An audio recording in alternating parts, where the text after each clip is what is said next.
2015 was a fine year for video games. The new generation has hit its stride, and it's a welcome reprieve from the spotty and sometimes embarrassing mess we had in 2014. But for Microsoft's Xbox One, the year carried with it a unique set of challenges. The console entered the year still badly hobbled by the bungled launch in 2013 and made to look foolish by Sony's ascendant PS4. CEO Satya Nadella had made it clear that Microsoft wasn't going to be selling its gaming brand anytime soon, and so Phil Spencer found himself tasked with turning the train around. And as the year draws to a close, I think he might just have done it. The first thing that Microsoft had to do this year was not screw up. It's easier said than done. The most well-meaning, enthusiastic teams can drop utter clunkers and find themselves totally at odds with their fan bases. And the Xbox One had already earned a pretty bad reputation amongst core gamers.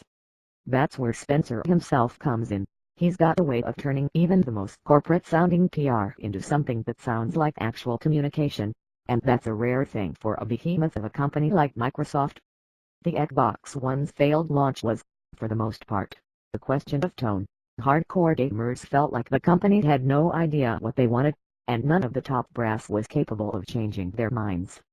2015 turned that around. Then we come to the actual changes. Backwards compatibility was Spencer and the Xbox team's greatest success this year, which he announced in a rare moment of true E3 surprise.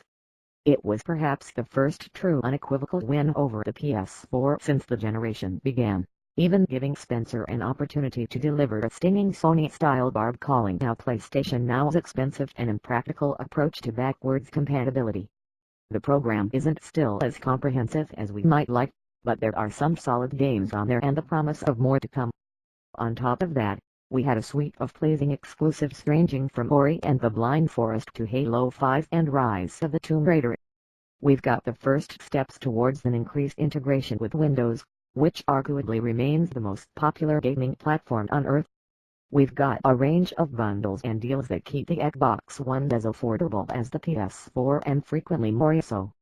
We've got a speedier UI and better search functions that represent the major improvement over the old Xbox One UI, even if it's still not quite as straightforward as the PS4. We have the wise decision to bury the Kinect in a shallow grave.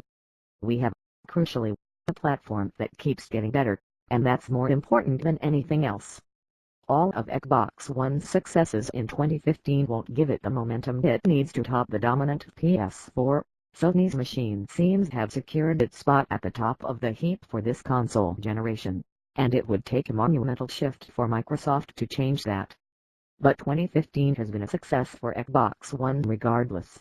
Microsoft has made it clear that Xbox remains an important brand going forward, and Phil Spencer has successfully staunched the bleeding and ensured that the company didn't do irreparable damage to one of its most visible consumer-facing products.